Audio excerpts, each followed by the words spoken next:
프리 IPO 투자와 함께 상장 주관을 진행하는 증권사들이 늘어나고 있습니다. 성장 가능성이 있는 기업에 직접 투자하고 상장도 주관하는 건데요.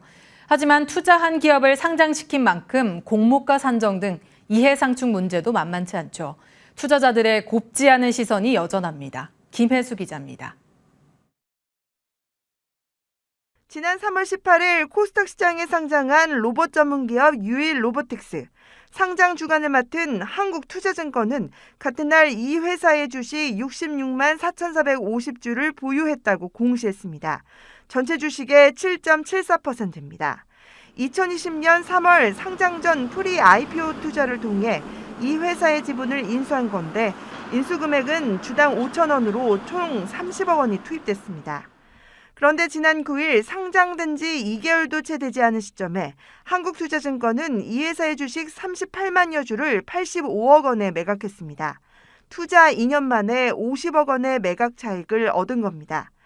지난해 7월 상장한 맥스트에 투자한 하나금융투자도 같은 사례입니다.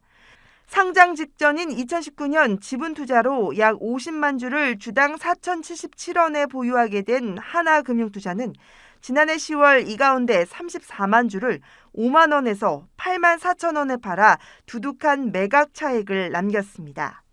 상장 주관을 맡으면서 상장 전 성장성이 있다고 판단되는 기업에 이처럼 지분 투자에 나서는 사례가 늘어나고 있습니다. 새벽 배송 업체로 올해 상장을 기획하고 있는 오아시스 마켓 역시 주관사인 NH투자증권과 한국투자증권이 각각 50억 원씩 지분 투자를 결정했습니다. IB 입장에선 수수료와 투자 수익 등 연계 수익을 극대화할 수 있다는 점에서 긍정적이지만 투자자 입장에선 꼭 그렇지 않습니다.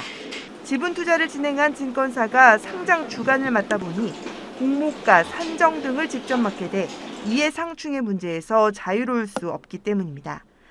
하나금융투자가 지난해 10월 매각한 맥스트의 주가는 당시 최대 8만 4천 원이었지만 현재 이 회사의 주가는 2만 원도 채 되지 않습니다.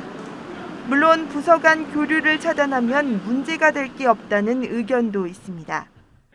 자기 매매와 기업금융 업무에 속하는 주관사 업무를 겸용하게 되면 본질적으로 이해상충 문제가 발생할 수밖에 없지만 만약에 차이니즈볼이 잘 갖춰져 있다면 그리고 그러한 전제 하에서 영업의 다양성이라든가 수익 창출의 기회를 제한된 범위 내에서 보장하는 것도 모험 자본 공급, 비즈니스 확대 차원에서 지분 투자와 상장 주관을 동시에 맡는 사례는 갈수록 늘어나고 있는 가운데 이 둘 간의 이해상충 문제를 바라보는 투자자들의 시선은 여전히 곱지 않습니다. 머니투데이 방송 김혜수입니다.